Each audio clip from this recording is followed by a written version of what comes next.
Nah, teman-teman, ini yang keenam ini mau saya bahas panjang lebar karena saya berada dalam posisi ini. Jadi, oke, ini agak susah ya. Jadi, ketika sesuatu terjadi, entah kita harus melepaskan benda atau orang atau relasi, maka yang hadir adalah void atau kekosongan. Ya. Nah, dulu mungkin pada saat kita masih ada di level surga pertama, maka kita mengisi kekosongan itu dengan makan, minum, seks, harta, image, apa-apa gitu. Tapi kalau kita sampai pada kesadaran ini, maka yang kita harus lakukan adalah kita itu tidak tidak terjebak oleh yang dibuat oleh arkon level ke-6 ini. Ya, karena mereka lalu akan membuat kita merasa masuk pada hopelessness. Ya, hopelessness itu kayak kita udah nggak punya harapan lagi. Terus kita tuh kayak mencari sesuatu untuk mengisi ya. Jadi kita tuh cari cara untuk menggantikan si kosong itu atau mengisi si kekosongan itu. Cara mengisinya. Nah, kebohongan dari para arkons itu nanti dia akan membisikkan kepada kita bahwa kita itu ternyata alone atau sendirian, lalu kita mungkin kesepian, lonely itu ya. Nah, lalu yang paling buruk tuh kayak cahaya meninggalkan kita ya, cahaya apapun juga, mau disebut cinta atau disebut kebaikan atau disebut apapun juga, tapi kayak ada kayak ada suara dari para arkon yang mengatakan bahwa cahaya sudah melepaskan kamu, jadi kamu harus stay sama kita gitu ya. Nah, itu semua itu kayak jebakan-jebakan. Nah, jebakan-jebakan yang membuat kita ingin mengisi kekosongan itu. Nah, teman-teman, kita balik lagi ke surga ke-6 ya. Di surga ke-6 itu, teman-teman ya, menurut Gnostik, itu di sana tuh tiba-tiba nggak ada distraction sama sekali. Jadi nggak ada no distraksi. Nggak ada distraksi. Lalu nggak ada hal-hal yang kayak gema happiness, nggak ada. Lalu nggak ada lagi ilusi ya, lalu nggak ada lagi kayak yang di bentuk pertama tadi mirror nggak ada lagi.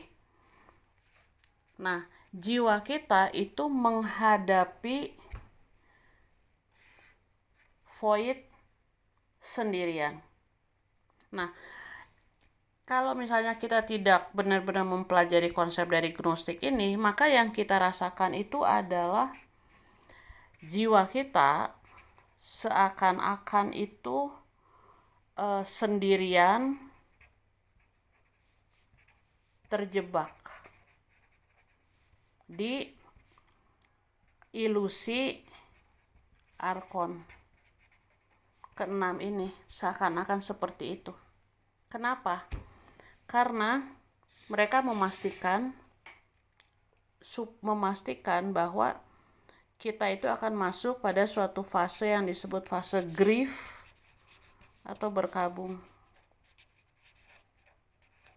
Nah, pada saat kita masuk pada fase ini, maka ini dia nih, kalau kita bertahan nggak ngapa-ngapain, tulisnya enak banget, ngapa-ngapain ya, lalu kita kasih jeda antara aksi dan reaksi kita, itu yang terjadi adalah, teman-teman, ini yang saya alami ini adalah tiba-tiba si surga keenam ini dia dia break, dia kayak bahasa Indonesia, dia tuh kayak jadi si surga keenam yang palsu ini tiba-tiba dia lenyap ya, tiba-tiba dia lenyap. Lalu yang terjadi adalah kita melihat ada cahaya sejati. Ini agak susah menjelaskannya, tapi itu yang terjadi. Oke, kita balik lagi ya. Jadi pada saat kita merasa ada kekosongan, itu kita masuk ke silence atau ke keheningan. Oke.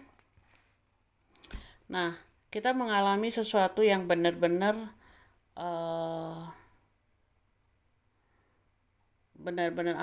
benar-benar murni, sehingga lalu kita tahu bahwa identitas kita yang ada hubungannya dengan kepergian atau kehilangan orang itu tiba-tiba ya, identitas kita yang berhubungan dengan dia itu tiba-tiba hilang.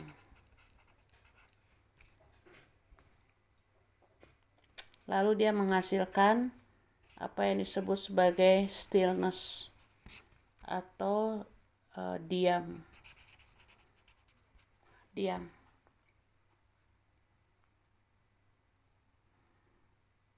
Nah, pada saat kita diam ini teman-teman, kita lalu tiba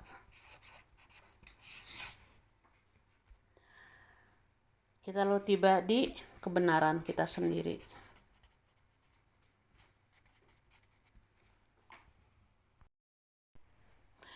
Nah, Gnostik menyebutkan void ini adalah sacred dark. Itu yang disebut sebagai kegelapan yang kudus.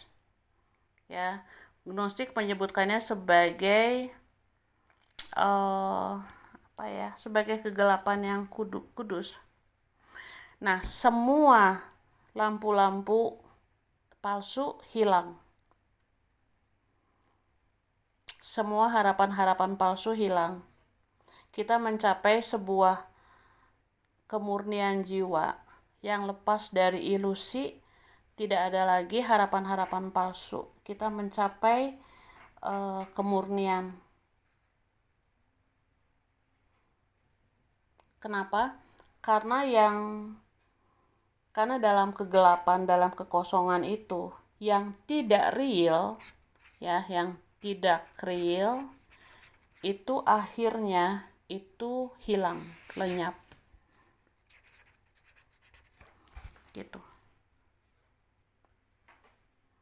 Nah, pada saat kita tiba di void ini, itu kita itu melampaui doktrin, melampaui ritual.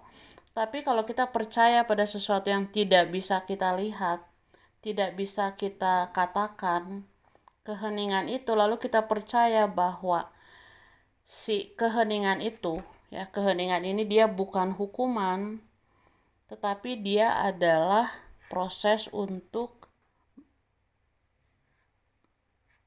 menjadi kreator. Dia menjadi rahim. Kita masuk pada pengalaman berada di rahim, ya, di rahim, untuk menunggu dalam keheningan apa yang akan kita ciptakan.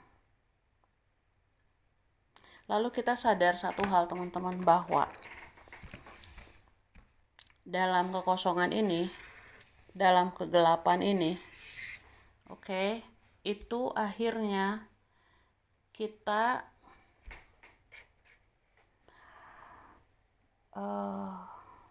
pulang ke diri kita sendiri.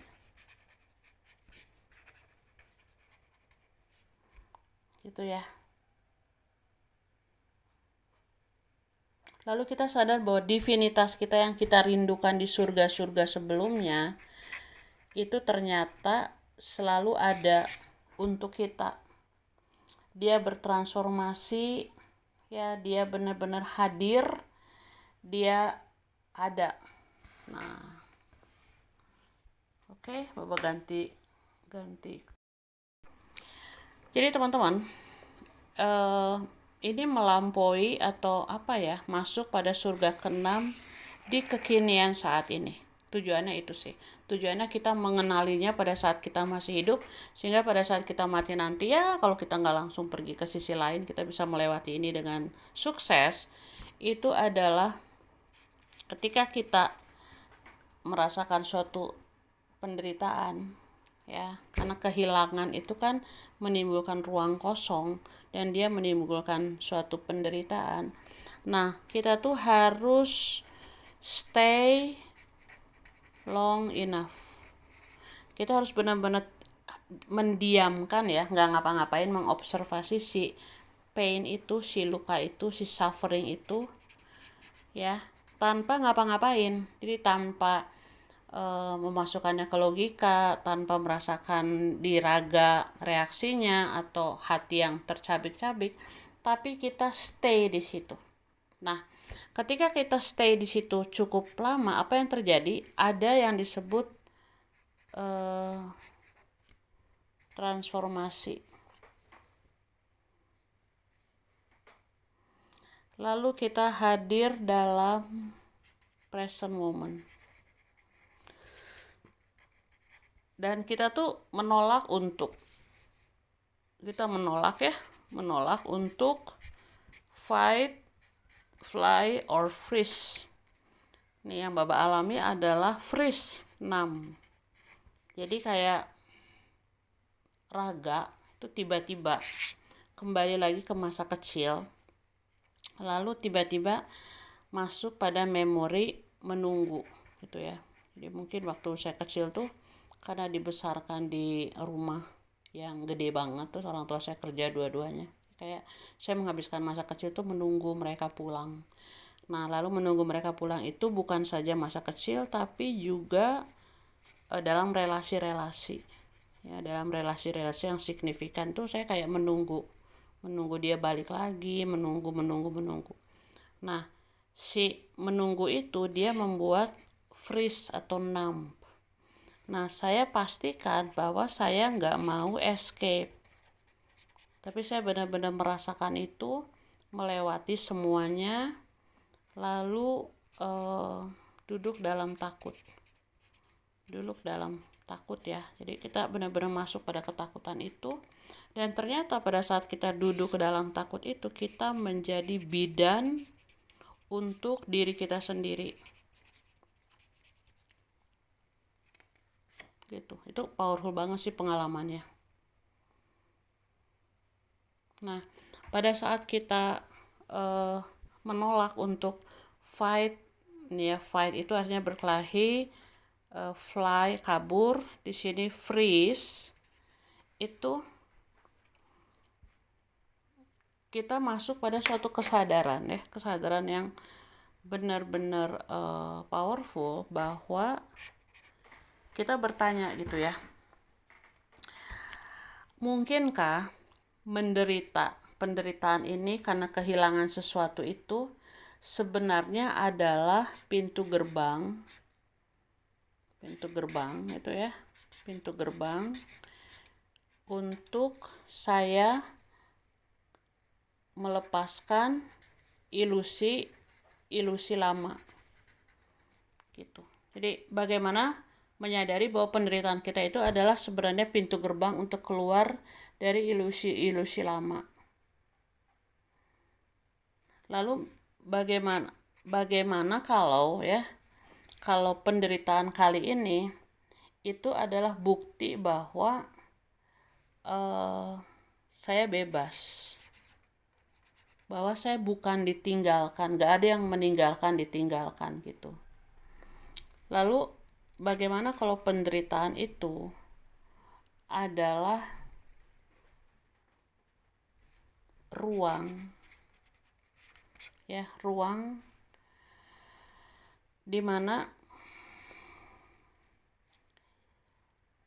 ada momen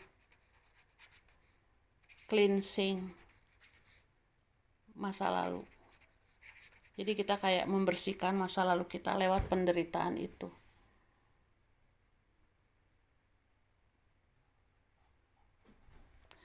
Lalu bagaimana kalau pain itu sebenarnya adalah cara kita melepaskan cahaya palsu yang selama ini kita pegang.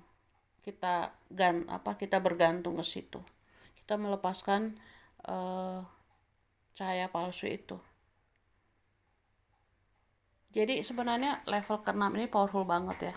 Dia tuh udah gak lagi terjebak pada identitas, gak terjebak lagi pada surga-surga tadi ya. Nih kayak gini nih. Jadi kita udah gak terjebak pada identitas, udah gak ada rasa bersalah, udah gak punya hasrat lagi, udah gak shame, udah melampaui ketaatan terhadap eksternal dan percaya pada diri sendiri. Maka yang ke-6 ini dia paling clear. Kenapa? Karena dia benar-benar masuk pada apa yang Baba sebut di awal tadi. Ya, kita masuk di silence, di dark. Ya, ini disebut diam. Ini gelap dan kosong. Void. Nah, kita masuk dalam pengalaman itu. Dan semua pengalaman itu adalah pintu gerbang. Pintu gerbang untuk apa? Pintu gerbang untuk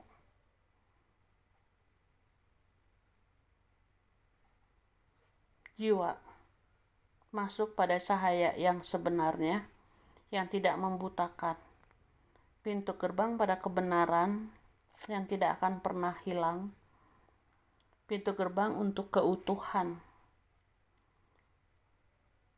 yang ternyata hanya bisa kita alami pada saat semua yang kita percaya ternyata dia ilusi. Ya. Jadi apa ya? Gak tahu. Teman-teman ambil kesimpulan sendiri. Nah, itu namanya surga ke-6, teman-teman. Dan yang saya rasakan seperti ini ya. Kayak gini nih. Kita punya relasi ya. Ya, 1, 2, 3, 4. Kebetulan relasi saya cuma 4 sih. Tapi semuanya itu kayak berat gitu ya. Nah, dalam relasi itu kita harus berani masuk pada kekosongan. Kita harus berani masuk pada diam. Dan kita harus berhasil melihat kegelapan yang melampaui penderitaan. Jadi udah gak ada lagi si pain, penderitaan. Karena penderitaan dia hanya merupakan cara untuk masuk pada diam, kosong, dan gelap itu. Nah, pada saat itulah si surga ke-6 itu dia tidak lagi punya kontrol atas kita. Kita lepas dari ilusi tersebut.